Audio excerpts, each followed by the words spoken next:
As I'm sure you've heard by now, last week Colleen Ballinger returned back to YouTube in a video titled Fall Vlog. She briefly talked about the situation before resuming business as usual, vlogging as if nothing had happened this summer. And now Trisha Paytas has come out to comment on Colleen's return, and much like the public's reaction, she isn't thrilled. Trisha said that she watched the return video through clips on TikTok, but didn't actually want to watch the full video on Colleen's channel. But from what she did see, she knew that Colleen didn't take accountability like she should have, and felt like the video was giving bad vibes. I looked at TikTok clips of it a little bit, and I'm just like, I don't know how to describe it, but just seeing the clips, the energy is so bad and so off, and I'm just like, this scares me. Like, I'm terrified. Like, she's like, there's very few people that I feel have like malice intent. I think people say like dumb things or people don't know, but she's like, I think she has a lot of like malice behind her. Like, she's very calculating. She always would say, this is a long time ago and I grow and change. But it's like, you know, just this summer, like, you're lying and manipulating me and to like kids under the bus. Blaming kids. I'm like, this isn't like a long time ago. This is like, how are you not embarrassed? I mean, I guess she's just trying to write everything off. So there's that. Trisha felt like Colleen should have apologized directly to people she hurt in her return at the very least. But as we know, she didn't apologize to anyone by name. She just made a general apology and then said sorry to the fans that she had left for not posting the last couple of months, more worried about them feeling abandoned than seemingly anything else. It's like, even sometimes an insincere apology can go like a longer way, right? If she would just reach out to like Adam and be like, hey, sorry. Like, there's nothing else he could say, right? There's nothing further he could say, because he's like, well, he could accept it or not accept it, think it's ingenuine or disingenuine, but at least she did that and it could like move forward. But the fact that she hasn't with him or the other one, Becky, I only know two, maybe there's more. I know there's like a list of names. I saw Swoop do, but there's like two prominent ones that I think of. It's like just reaching out to them and being like, hey, like, I'm really sorry, genuine or not. And hopefully she's genuine. I doubt she is, but because but just acknowledging, because even with me, that's the apology being like, yeah, that happened. I'm just a coward.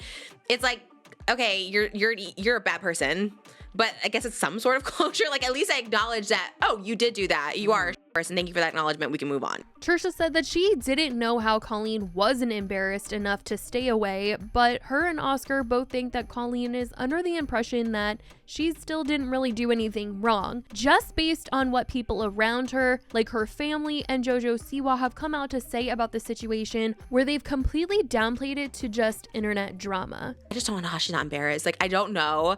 I would literally hide for at least a year. Yeah. She's got the money. She has a $6 million household, her $4 million. She got the money. She can hide for a year. But I don't know. It's like, it's the attention. It's the greed. It's all of it. In my opinion, I just don't think that she thinks she did anything really that wrong. No, nothing.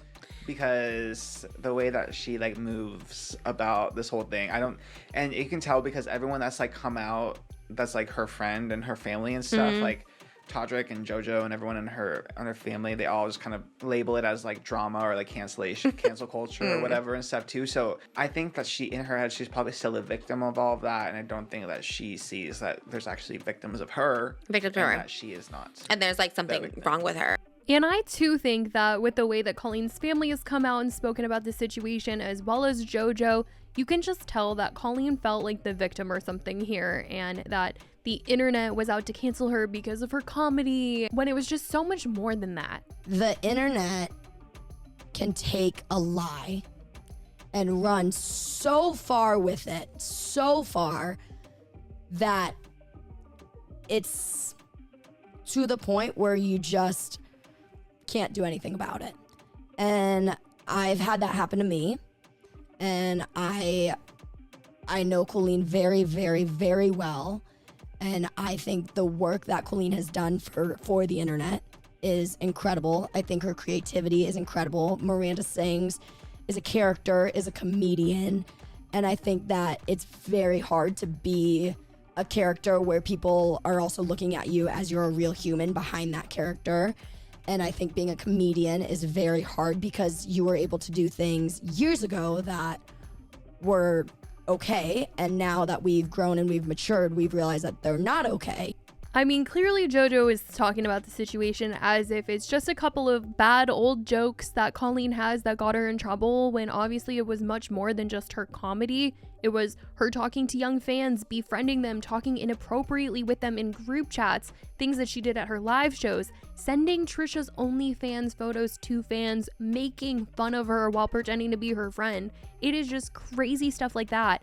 That is what got her in trouble. It wasn't just some comedy jokes that people didn't like or didn't age well. It was so much more. It was so much more serious. But obviously, if the people around Colleen aren't taking it seriously, that means that she's probably not taking it seriously either. And probably why she's not feeling, super embarrassed to the point that she can't ever come back to the internet, even though everyone else thinks that she should be. And I just think that her feelings towards the whole thing have been clear since the ukulele video, and it's even clear in her fall vlog, the fact that she came back in a video titled that. And also when she sat down in that video, she was only really seemingly addressing her comedy and comedy shows when she was talking about I'm sorry.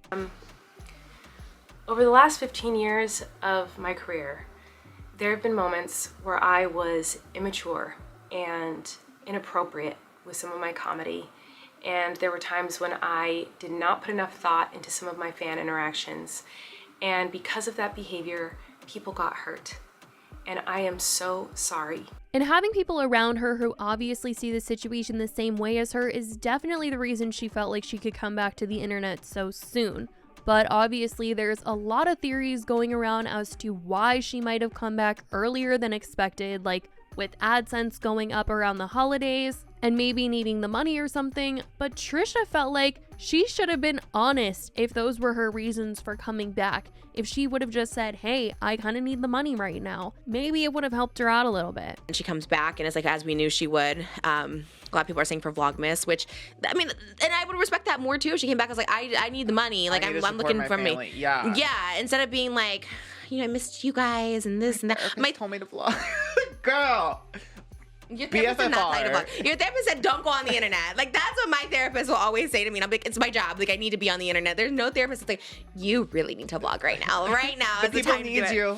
They need your content. Oh my Well, gosh. I think she actually apologized for not posting. Yeah, I'm like, wait, you apologize to those people? The people that have not seen my your video? fans, and I'm just like, that's not the apology they wanted. no, she's still, it's so, and that's why it just like makes me like sick. Trisha also wanted to talk about the fact that Colleen claimed she was embarrassed by the ukulele video, yet it was still up on her channel. And I don't know why it's still up, because if she was truly embarrassed and felt like it wasn't a good look, then she should just delete it. I mean, obviously everyone has probably seen it by now and there's re-uploads of it, but I think that it would at least make it seem like she realized it wasn't the right thing to post by taking it down from her channel. And I think it's just another one of those things that's adding to this theory that Colleen isn't actually sorry and she isn't taking the situation that serious, and that's why she is back now, because she doesn't think it's that serious. Even Trisha was saying that if she was truly embarrassed, she would have taken it down. She said she was embarrassed about her video. The video's still up. I was embarrassed by the podcast that I did with her. I was embarrassed that we had a 3-episode podcast. That was deleted in seconds, and I probably could get like a lot more money because of the scandal, whatever. I was like, we're deleting that.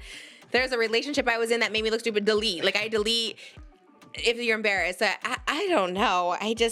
Colleen had said that she made that video when she was mad and let her ego take over, and that was very clear because people felt like it was a total slap in the face for her to acknowledge everything that was going on in that way. But it's just crazy for her to say and admit, like, I was mad in that video, and knows that it wasn't good but is leaving it up. Like, it's just really not giving I'm sorry in my mind. And it seems to be how Trisha is feeling as well, and she talked about how she just thinks when it comes down to it, Colleen is a bad person and she is going to be avoiding anything that has to do with her going forward. She said that she was just so angry this summer and dealing with all of the Colleen stuff really affected her, so going forward, unless something really big happens, she is going to avoid. This is like a person with like, she's bad. She's a bad person. You know what I mean? And I don't say that about many people. There's less than like I think there's maybe 3 people I think are like truly bad. Everyone else, I'm like, they made a mistake. They're not my cup of tea, whatever. And I just feel it in my physically. And for those kind of people, I feel like, I know I've said this before, but I truly have to mean it at this point. I feel like I just like need to like not look at anything about her because it like angers me. I have to just like block that out completely because like physically, she makes me like sick. Now I'm pregnant and stuff like that. I'm like, I am not about to let this toxicity. Like she actually, like, it actually angers me, and I don't want to be angry because it's like the worst feeling in the world. And like literally being angry at someone is like, what do they say? It's like drinking poison and expecting the other one to like die or something like that. Like it's like, it angers me so much and I don't want to be angry, but so many people are in that same position. They're like so angry because there's just like zero accountability, like zero. I genuinely still can't believe that Colleen dared to come back to the internet and has basically been daily vlogging ever since, just trying to go back to normal, but I don't think things will ever be normal for her again. But that is what Trisha had to say about Colleen's return back to YouTube. Let me know what you guys think about everything said in the comments. I love you guys so much, and I will talk to you in the next video. Bye, guys.